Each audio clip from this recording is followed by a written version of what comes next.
Hello बच्चों, I am Neha Mishra from Brilliant Academy of Learning. As I have told you, I'll make you understand narration. जैसे part 1 और part 2 में हमने बहुत सारे basic rules को डिस्कस किया है. आज पार्ट 3 और ये बेसिक रूल्स मैं बता रही हूँ, इसलिए छोटे छोटे सेंटेंस सिखा रही हूँ आपको, क्योंकि हमारे ऑडियंस में सीखने वाले सुनने वाले कई ऐसे बच्चे होंगे जिनको नहीं आ रहा होगा ये सब चीज़, और कई बच्चे होंगे जिन्हें ये सब चीज़ पता होगा. बच्चों, जब आप सारे बेसिक रूल्स को सीख लोगे तब मैं आपको एग्जामिनेशन पॉइंट ऑफ व्यू से सेंटेंसेस का प्रैक्टिस कराऊंगी. ठीक है बच्चों? तो चलो हम लोग आगे बढ़ते हैं. पार्ट 3 जो नरेशन का हमने जरूर देखना, हमारा पार्ट 1 वीडियो, पार्ट 2 वीडियो और आज का हमारा पार्ट 3 का वीडियो है. तो आज के लिए हमारा स्पेशल रूल शुरू होगा. पिछले 2 वीडियोस में हमने जनरल रूल्स को डिस्कस किया है और आज पार्ट 3 में स्पेशल रूल. इस स्पेशल रूल का नाम स्पेशल रूल इसलिए है क्योंकि आपने देखा है और मैंने बताया था आपको कि काइंड्स ऑफ सेंटेंसेस आपको बढ़िया से आना चाहिए और नरेशन आना चाहिए बढ़िया से, टेंस आना चाहिए बढ़िया से, तभी नरेशन सीख सकते हो और अच्छा कर सकते हो उसमें. तो जैसा सेंटेंस होगा उसके अकॉर्डिंग रूल होता है, इसीलिए इन सभी रूल्स को जो अब हम डिस्कस करेंगे स्पेशल रूल का नाम दिया गया है. तो यहाँ स्पेशल रूल में सबसे पहले आप ये चीज़ सीखो कि इसका स्पेशल रूल इसलिए नाम है क्योंकि ये डिफरेंट सेंटेंसेस के लिए डिफरेंट रूल्स के अकॉर्डिंग चेंज होता है. अब इसमें आपको सीखना है, आज का हमारा टॉपिक होगा क्या, असर्टिव सेंटेंस. अभी हम लोग स्पेशल रूल में सबसे पहले किसको देखेंगे, असर्टिव सेंटेंस को. क्लियर बच्चों? असर्टिव सेंटेंस तो जानते ही हो आप क्या होता है. उसमें ये चीज़ सीखो जिसमें बच्चे गलतियां कर देते हैं, कॉमन एरर्स में भी इस तरह का मिस्टेक का आप नहीं ढूंढ पाते हो. तो जैसे अगर से टू प्लस ऑब्जेक्ट दिया हुआ है तो वो टेल में चेंज हो जाता है. इनडायरेक्ट में सेज टू दिया हुआ है प्लस ऑब्जेक्ट होना चाहिए आगे, तो टेल्स में चेंज हो जाता है. सेड टू प्लस ऑब्जेक्ट है तो सेड में चेंज हो जाता है.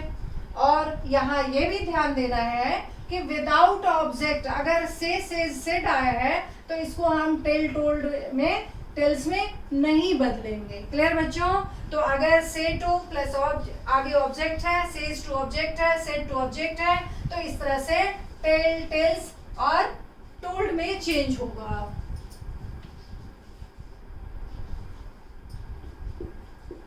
क्लियर बच्चों? ये सेड टू टोल्ड में चेंज हो जाएगा जब ऑब्जेक्ट हो आगे तब. अब असर्टिव सेंटेंस का जो रूल है इसमें general rule as it is follow होगा, यानी चेंज ऑफ पर्सन वैसे ही होगा जो आपने सीखा है. जनरल रूल में चेंज ऑफ टेंस वही फॉलो होगा और change of other parts speech of भी वही फॉलो होगा.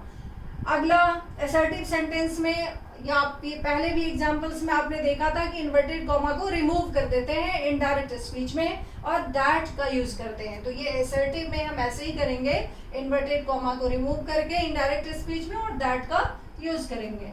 यहाँ हमने आपके लिए कुछ एग्जांपल्स लिखा है, जो आगे लिखा है उसको क्लियर करने के लिए. सी एग्जाम्पल 1 है कि अगर डायरेक्ट स्पीच में है he said I am wrong.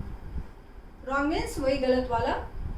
अब इनडायरेक्ट में हम इसको कैसे चेंज करेंगे, ही सेड दैट. देखो यहाँ टेल टोल्ड कुछ नहीं चेंज करा हमने, सेड एज इट इज लिखा है. ही said that he was wrong. ये प्रेजेंट सिंपल प्रेजेंट है तो सिंपल पास्ट में चेंज कर दिया. क्लियर बच्चों? नेक्स्ट सेंटेंस है डायरेक्ट में है Meena said to me she walked hard. तो यहाँ इनडायरेक्ट में हम क्या लिखेंगे, Meena told me that she had walked hard. Third person no change, तो इसीलिए सी हैड वॉक्ड हार्ड लिखा हमने. क्लियर बच्चों? ये सी वॉक्ड हार्ड सिंपल पास्ट है तो वो किस में चेंज हो जाना है, पास्ट परफेक्ट में. इसीलिए हमने यहाँ लिखा. यहाँ देखो Meena said two plus object है तो सेड टू को हमने टोल्ड में चेंज कर दिया. Meena told me that she had walked hard. Clear बच्चों?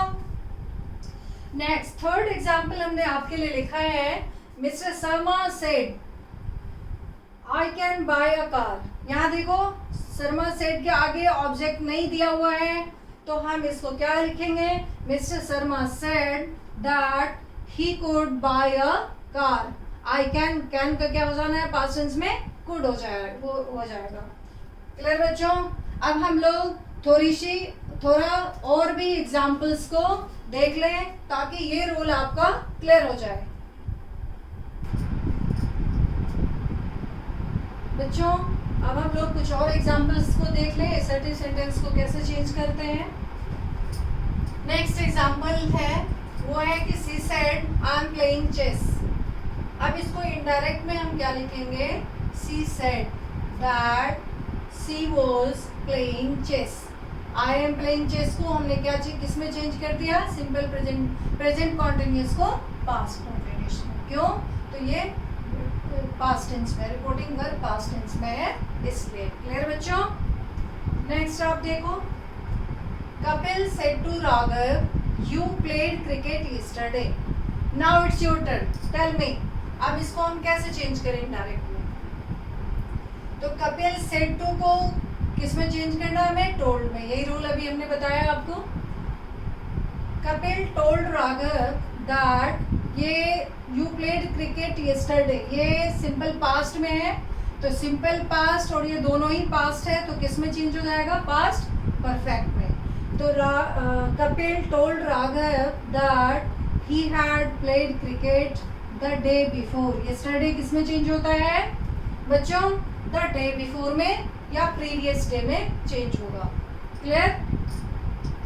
नेक्स्ट सेंटेंस हमने आपके लिए लिखा है वो है, अब ये भी देख लो, सीधा सेंटेंस कि Radha will say to me. सबसे एक रूल हमने आपको बताया था while discussing rules of changes tenses कि अगर प्रेजेंट टेंस और फ्यूचर टेंस में रिपोर्टिंग वर्ब होता है तो उसके टेंस, रिपोर्टेड स्पीच के टेंस को हम चेंज नहीं करते। Now see this sentence, Radha will say to me, ये फ्यूचर टेंस में, रिपोर्टिंग वर्ब किस में है, फ्यूचर टेंस में। तो इसके टेंस को तो हम चेंज नहीं करेंगे, और जो रूल आपने टेल, टेल्स, टोल्ड का लिखा है, सीखा है, अब यहाँ देखो ये फ्यूचर टेंस में है, तो हम क्या कैसे लिखेंगे और रिपोर्टेड स्पीच कैसे चेंज होगा। तो राधा विल टेल मी, सिर्फ टू हटाया हमने, Radha will tell me that she wants to buy a luxury car. यहाँ इसके टेंस को हम चेंज नहीं करेंगे क्योंकि ये फ्यूचर है रिपोर्टिंग वर्ब, तो सिर्फ प्रोनाउन चेंज हुआ है, तो she wants to buy a luxury car. ये फर्स्ट पर्सन में है, तो first person change according to subject of reporting verb, तो रिपोर्टिंग वर्ब का subject Radha, that's why she here. तो Radha will tell me that, will say to को किस में चेंज किया हमने, will tell me that she wants to buy a luxury car. Clear बच्चों? Should I proceed now? She, ये basics है तो हमें छोटा छोटा सेंटेंस ही बताना होगा। डोंट वरी, मैं आपको एग्जाम में हुए आए हुए क्वेश्चंस को भी डिस्कस करवाऊंगी, और जैसे जैसे ये नरेशन का रूल्स आगे बढ़ेगा आपका सेंटेंस भी एग्जाम पैटर्न पे होता जाएगा। अभी सीखने के लिए आपको ऐसे ही सीखना होगा, क्योंकि सुनने वाले में बहुत सारे ऐसे बच्चे होते हैं जिन्हें बहुत कुछ नहीं आता, इसीलिए मैं ईच एंड एवरी चीज को डिस्कस कर रही हूँ यहाँ पे, जो आपके लिए जरूरी है। Next rule third of assertive sentence. अभी हम लोग किसको डिस्कस कर रहे हैं, how to change narration of assertive sentence, special rule में। रूल थर्ड इज कि यदि रिपोर्टिंग वर्ब पास्ट टेंस में हो, if reporting verb is in the past tense and reported speech is universal truth. Universal truth means what, कि जो होता आया है, हो रहा है और आगे भी होगा। तो यूनिवर्सल ट्रूथ अगर रिपोर्टेड स्पीच हो तो हम लोग इनडायरेक्ट नरेशन में रिपोर्टेड स्पीच के टेंस को, असर्टिव सेंटेंस हो या कोई भी टेंस हो, तो यूनिवर्सल ट्रूथ के टेंस को हम चेंज नहीं करते, उसको एज इट इज लिखते। I have written some examples for you, let's discuss now. Example first of this rule is, क्या सीखा आपने कि reporting verb is in the past tense and reported speech is universal truth, then the tense of reported speech will not be changed. तो direct में है कि father said honesty is the best policy. अब यहाँ हम क्या करेंगे indirect में, father said that honesty is the best policy. कुछ भी चेंज नहीं किया हमने। नेक्स्ट डायरेक्ट में he said to me we are mortal, तो इसको इनडायरेक्ट में कैसे चेंज करेंगे? He told me that we are mortal. तो क्या देखा बच्चों आपने कि अगर रिपोर्टिंग वर्ब पास्ट टेंस में हो और रिपोर्टेड स्पीच यूनिवर्सल ट्रूथ हो तो उसके टेंस को हम लोग चेंज नहीं करते हैं। अब आगे हम लोग अगला रूल डिस्कस करेंगे, वो है रूल 4।